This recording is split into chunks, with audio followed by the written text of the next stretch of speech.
Hello students, today's pathology practical class is 31 and 32. Today's specimen and microscopy is the liver and gallbladder. In the liver, we are going to deal with viral hepatitis, amoebic liver abscess, cirrhosis, hepatocellular carcinoma, and in the gallbladder, cholelithiasis and gallstones, which is also known as gallstones. The liver, the normal anatomy. Liver, it is the largest organ in the body and it weighs about 1400 to 1600 grams in males and in females 1200 to 1400. The two main anatomical lobes are right and left lobe, and the right being the largest, that is 6 times the size of the left lobe. It has a firm, smooth layer of connective tissue called the Glissen's capsule, which encloses the liver, and it is continuous with the connective tissue of the porta hepatis. The liver has a dual blood supply from the portal vein and hepatic artery.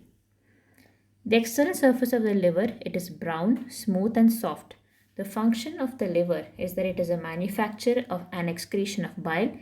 It manufactures several major plasma proteins such as albumin, fibrinogen and prothrombin, metabolism of proteins, carbohydrates and lipids, storage of vitamins like A, D, B12 and iron, detoxification of toxic substances such as alcohol and drugs. Now coming to the microscopy, we are going to deal with the histology of the hepatic lobule. The hexagonal or pyramidal structure with a central vein and a periphery of 4 to 5 portal triad is termed as the classical lobule. Now here you can see there is a central vein and 4 to 5 portal triads in the periphery, and each portal triad consists of bile duct, portal vein and hepatic artery. Now the hepatocytes which surround the central vein and the portal tract are divided into 3 zones, that is zone 1, zone 2 and zone 3. In zone 1 it is called the periportal zone, zone 2 is a midzonal and zone 3 is centrilobular, which is the furthest away from the portal tract. Now in between each hepatocytes are the sinusoids. The area between the sinusoids and the hepatocytes is known as the space of Dicey. In the sinusoids, you can see Kupffer cells and Ito cells. Ito cells are perisinusoidal fat-storing cells, whereas Kupffer cells are hemophagocytic function, that is, they remove any protein complexes, small particles, senescent red blood cells, and cell debris. And this is a microscopic picture of the hepatocytes, where in the center you can see the central vein, and in the inferior margin you can see the portal triad, which consists of the bile duct, hepatic artery and the portal vein. Now here you can see in zone 1, which is called the periportal, which receives blood supply with the highest oxygen concentration. Zone 2 is midzonal and it encompasses the central portion of the liver lobule, and zone 3 is the furthest away from the portal triad, therefore it receives least oxygen concentration. Coming to the first topic for today, that is viral hepatitis. The term viral hepatitis is used to describe infection of the liver caused by hepatotropic viruses. Currently, there are 5 main varieties of these viruses causing distinct types of viral hepatitis. Hepatitis A virus, which is through fecal-oral route, overcrowding and poor sanitation are other causes. Hepatitis B virus is caused, hepatitis B and C virus both are caused by parenteral transmission, and they can also become chronic. That is, hepatitis B and C viruses are transmitted from blood and blood products, IV drug abuse, sexual transmission, vertical transmission in a pregnant mother from mother to child, and through renal dialysis. Hepatitis D or hepatitis delta virus is a super infection which we get along with hepatitis B infection, and hepatitis E virus is a waterborne infection which we get through water contamination. The other viral diseases as infection which can cause hepatitis is Epstein-Barr virus in infectious mononucleosis, arbovirus in yellow fever, cytomegalovirus, herpes simplex, and there are other specific, non-specific factors which can cause hepatitis. So, if the examiner asks you what are the other infections which can cause hepatitis, that is your answer. Now, The various clinical patterns and pathological consequences of different hepatotropic viruses can be considered under the following headings, that is, a carrier state, asymptomatic infection, acute hepatitis, chronic hepatitis, and fulminant hepatitis. The complications of hepatitis B and C viruses are cirrhosis and hepatocellular carcinoma. Now, this is the all five hepatitis viruses in short. Here you can see hepatitis B virus genome, it is a DNA, single stranded or double stranded, whereas the rest of the viruses, that is hepatitis A, C, D, and E, are RNA viruses. Morphologically, hepatitis B virus is double shelled and enveloped, as also these hepatitis C and hepatitis D viruses, whereas hepatitis A is isohedral and non-enveloped, as also hepatitis E is non-enveloped. Now spread. Hepatitis B, C, D are all parenteral, that is through blood and blood products, IV drug abuse, sexual transmission, vertical transmission from a pregnant mother to child, renal dialysis. Whereas hepatitis A virus is through fecal-oral route and hepatitis E virus is waterborne or water contamination. The incubation period of hepatitis B virus is 30 to 180 days. Now, severity, occasional severity is seen in hepatitis B and hepatitis D virus, whereas it is moderate severity in hepatitis C virus and mild severity in hepatitis A and E viruses. Chronic hepatitis is occasional in hepatitis B virus, whereas it is very common in hepatitis C and D viruses. Carrier state is 1 to 10% seen in hepatitis D viruses and less than 1% in B and C viruses. Now, hepatocellular carcinoma development can be seen in hepatitis B, C, and hepatitis D viruses, whereas none in hepatitis A and E. Good or excellent prognosis is seen in hepatitis A and E viruses, whereas worse with age in hepatitis B virus, moderate in hepatitis C, and hepatitis D as acute has good prognosis, whereas chronic has poor prognosis. Now, acute viral hepatitis, grossly the liver will be slightly enlarged, soft and greenish. Coming to the microscopy, the predominant histological picture what we get is the hepatocytes surrounding the central vein will be completely damaged. Most markedly affected are the hepatocytes of zone 3 because they have least blood supply. The injured hepatocytes, they appear swollen and they are having a granular cytoplasm and with condensed nucleus, and this is known as called the ballooning degeneration. Whereas Councilman bodies are nothing but the acidophilic degeneration with pink cytoplasm. The nucleus is small and pycnotic, leaving behind a necrotic acidophilic pink mass called the Councilman body. We can also notice plenty of inflammatory infiltrates, Kupffer cells hyperplasia, and there is regeneration of hepatocytes are also seen. Now the treatment for viral hepatitis is immunoprophylaxis and vaccination. Coming to the second topic for today is the amoebic liver abscess. Now amoebic liver abscess is caused by the spread of Entamoeba histolytica from intestinal lesions. The mode of entry is through fecal-oral route. The trophozoite, which is the active stage of the Entamoeba histolytica, is seen in the host and is also seen in fresh stool samples. The trophozoite form of amoeba in the colon invades the colonic mucosa, forming flask-shaped ulcers from where they are carried to the liver in the portal venous system. Intermittent low-grade fever, pain, tenderness in the liver area are common presenting features. A positive hemagglutination test is quite sensitive and useful for diagnosis of amoebic liver abscess. Now this is the life cycle of Entamoeba histolytica. The cysts are consumed. They enter into the intestinal wall. They disintegrate and the trophozoites are released. The trophozoites invade the colon and they form cyst, amoeboma. The trophozoites invade the mesenteric vessels and thus the trophozoites are carried to the portal circulation. They enter the liver and they cause hepatic abscess. Rupture of the abscesses may cause empyema, bronchohepatic fistulas, pericarditis and peritonitis. The trophozoites spread hematogenously, that is, through blood to lungs, brain, spleen, and kidneys. Hence, the complications of amoebic liver abscess, if it ruptures or if it spreads hematogenously, it can cause sepsis and intestinal perforation.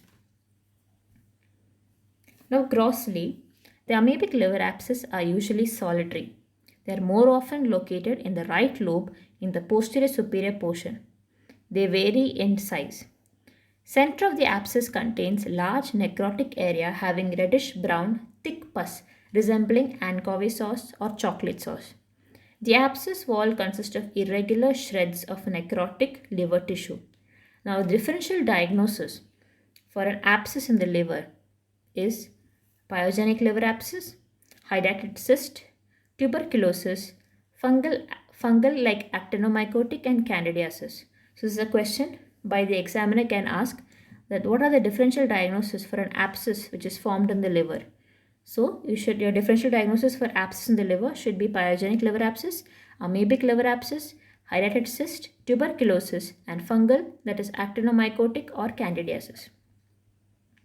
Now this is specimen 21, which you should describe as this is the specimen consisting of liver which is enlarged with thickened capsule. Shape is distorted with a huge abscess cavity which you can see, which is measuring 9 cross 7 centimeters with a ragged necrotic wall. Areas of hemorrhage is also seen in the margins of the abscess cavity. Now coming to the microscopy.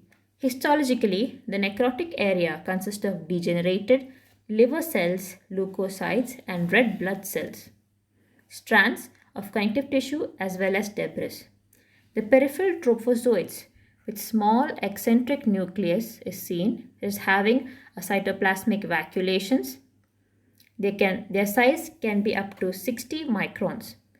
Now, PA staining is employed to confirm the trophozoites of Entamoeba histolytica. Coming to the next topic, that is cirrhosis. Definition. Cirrhosis is a common, progressive, diffuse liver disease caused by one or several agents. They act repeatedly and persistently. Histologically, cirrhosis is an irreversible alteration of the liver architecture consisting of hepatic fibrosis and areas of nodular regeneration. So when the examiner asks you what is the definition of cirrhosis, your answer should be it is a chronic, progressive, diffuse liver disease which is irreversible in nature, and loss of liver architecture is there consisting of hepatic fibrosis and areas of nodular regeneration. Classification of cirrhosis. Cirrhosis can be morphologically classified into micronodular, that is nodules less than 3 millimeters, macronodular, where nodules are more than 3 millimeters, and mixed. The etiology of cirrhosis can be, most common etiology is the alcoholic cirrhosis, which mounts up to 60 to 70%, followed by post-necrotic cirrhosis 10%, biliary cirrhosis, that is 5 to 10%. Biliary cirrhosis is nothing but long-standing cholestasis of intrahepatic or extrahepatic origin. Then pigment cirrhosis, that is seen in hemochromatosis, Wilson's disease, alpha-1 antitrypsin deficiency, cardiac cirrhosis, Indian childhood cirrhosis, cirrhosis in autoimmune hepatitis, non-alcoholic steatohepatitis, miscellaneous forms of cirrhosis which are seen in metabolic infections, gastrointestinal, infiltrative diseases, and cryptogenic cirrhosis. Coming to the systemic clinical manifestations of liver cirrhosis, neurological are the hepatic encephalopathy, peripheral neuropathy, and asterixis. Gastrointestinal can be anorexia, dyspepsia, nausea, vomiting, changes in the bowel habits, dull abdominal pain, fetor hepaticus, esophageal and gastric varices, hematemesis, hemorrhoidal varices, and congestive gastritis. In the reproductive system, it causes amenorrhea, testicular atrophy, gynecomastia, and impotence. Cardiovascular, it can cause fluid retention, peripheral edema, ascites. Hematological, it can cause anemia, thrombocytopenia, leukopenia, splenomegaly, and coagulation disorders. Integumentary are jaundice, spider angioma, Palma erythema, petechiae, and caput medusa. Coming to cirrhosis gross. Here you can notice the ongoing liver damage with liver cell necrosis followed by fibrosis and hepatocytic regeneration, which results in cirrhosis. Here the grossly you can see the liver is nodular and firm. When nodule here in this picture the nodules are larger than 3 millimeters, so this is a macronodular cirrhosis. Mixed type of cirrhosis is seen in alcoholic cirrhosis. On section surface, the grey-brown nodules are separated from one another by grey-white fibrous septa. Coming to macronodular cirrhosis, where the nodules are more than 3 millimeter in size, the main causes are viral hepatitis B and C, which is the most commonest, followed by Wilson's disease and alpha-1 antitrypsin deficiency. In micronodular cirrhosis, regenerative nodules quite small and they are averaging less than 3 millimeter in size. The most common causes are chronic alcoholism, followed by Wilson's disease, primary biliary cirrhosis, and hemochromatosis. Now specimen 22 shows a liver showing increase in size. The capsule is stretched. Surface appears moderately nodular. On cut section you can see multiple yellowish nodular areas of varying sizes with a central vein which is dilated. Now this is the outer surface, and externally you can see that the capsule is stretched and the surface appears moderately nodular. And on cut section you can see multiple grayish yellow nodular surface with a centrally dilated vein. On microscopy, here you can notice regenerating nodules of hepatocytes, fibrosis is seen, and there is distortion of the normal hepatic lobular architecture. In between the regenerative nodules and the fibrosis, you can see the fibrous septa which separates the hepatocytes, and cardiac vein, the central vein is hard to find in this microscopic picture. The fibrous septa divide the hepatic parenchyma into nodules, and these fibrous septa has plenty of mononuclear inflammatory infiltrates. The next topic is the hepatocellular carcinoma. The hepatocellular carcinoma or liver cell carcinoma, also termed as hepatoma, is the most common primary malignant tumor of the liver. The tumor shows marked geographic variations in incidence, which is closely related to hepatitis B and C infection in the region. It also includes etiopathogenesis like cirrhosis, alcoholic consumption, mycotoxins like aflatoxin, chemical carcinogens, pesticides, insecticides, and nitrosamines. Other causative factors of hepatocellular carcinoma are hemochromatosis, alpha-1 antitrypsin deficiency, prolonged immunosuppressive therapy in renal transplant patients, other types of viral hepatitis, non-alcoholic steatohepatitis, tobacco smoking, and parasitic infections. Now, the hepatocellular carcinoma may form one of the three main patterns of growth. There is the expanding type, which has a single large mass with the central necrosis and hemorrhage. Second type is the multifocal type, as multiple masses scattered throughout the liver. And the third type is the infiltrating type, which is a diffusely spreading type and is less common. And this is a gross photo of the hepatocellular carcinoma.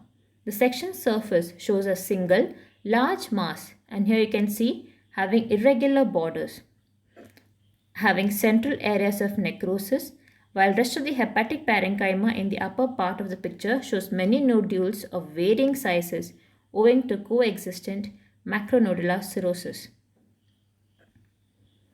Now this is specimen 23. So this specimen consists of liver. The surface shows multiple small nodules. On cut section, they show multiple nodular growth, grey-white necrotic with intervening fibrous septa. This is a microscopy of hepatocellular carcinoma.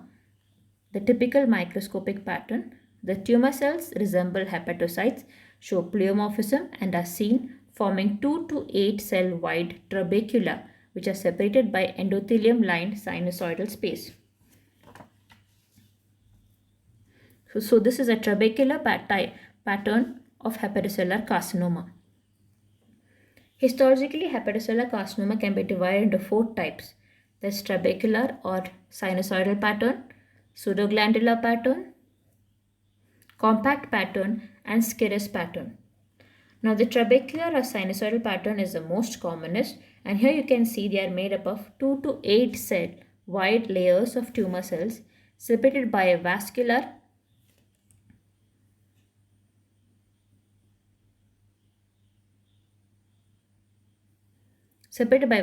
spaces or sinusoids which are endothelium lined, whereas pseudoglandular or acinar pattern is seen sometimes. Here, the tumor cells are disposed around the central cystic space formed by the breakdown of solid trabeculae.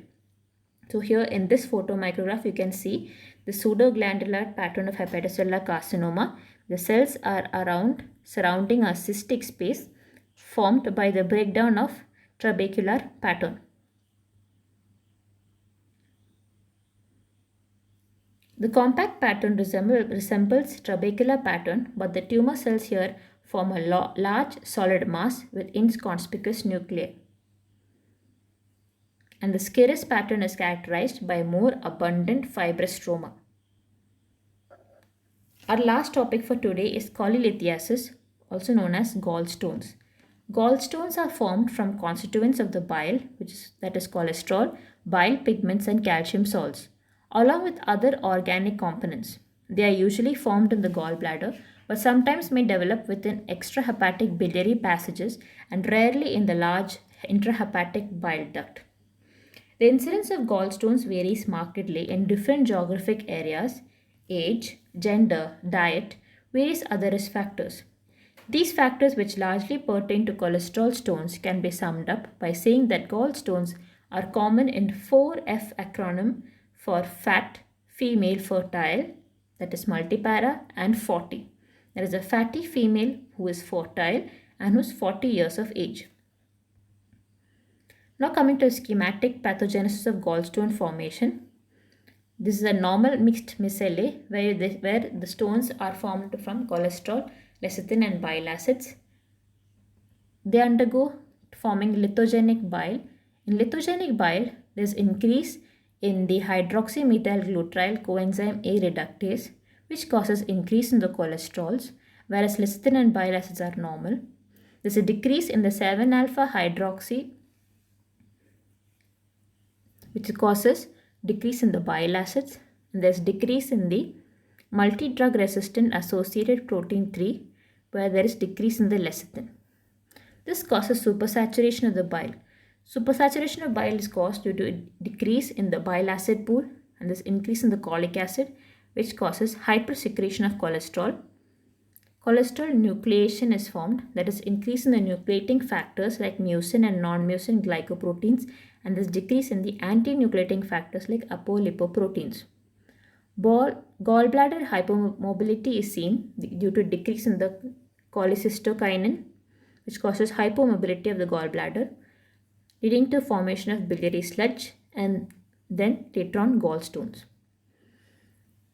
Grossly, the gallbladder is generally contracted but may be normal or enlarged.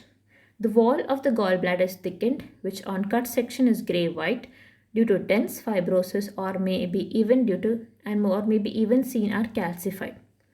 The mucosal folds may be intact, thickened or flattened and atrophied. The lumen commonly contains multiple mixed stones or combined stones. Now gallstones can be divided into pure gallstones as well as mixed and combined gallstones. Now pure gallstones are of various types, that is the cholesterol stones, yellow-white in color, pigment stones which is mulberry shaped, and the calcium carbonate which is hard. Whereas the mixed and combined gallstones are two types are there, that is the mixed gallstone which is multifaceted and the combined gallstone which is smooth surfaced. Now in this pure gallstones and mixed and combined gallstone, the most commonest form is the mixed gallstone, which is 80%.